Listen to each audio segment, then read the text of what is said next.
பலிபீடம் கட்டப்பட்டிருந்தா மட்டும்தான் ஸ்தோத்திரம். இல்லாத ஸ்தோத்திரத்துக்கு பயன் இல்லை.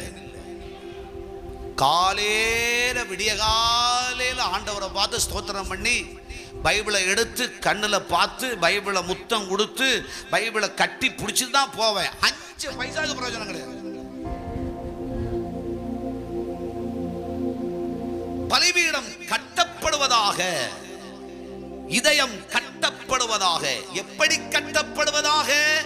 வசனத்திலே, விசுவாசத்திலே, நீதியிலே, சத்தியத்திலே கட்டப்படுவதாக. நீங்கள் கிறிஸ்துவுக்குள் இசை வினைப்பான மாளிகைகளாக உருவாக்கப்படுங்கள். ஆமென். புதிதும் மேன்மையும் நிறைந்த பலிபீடமாய் இதயத்தை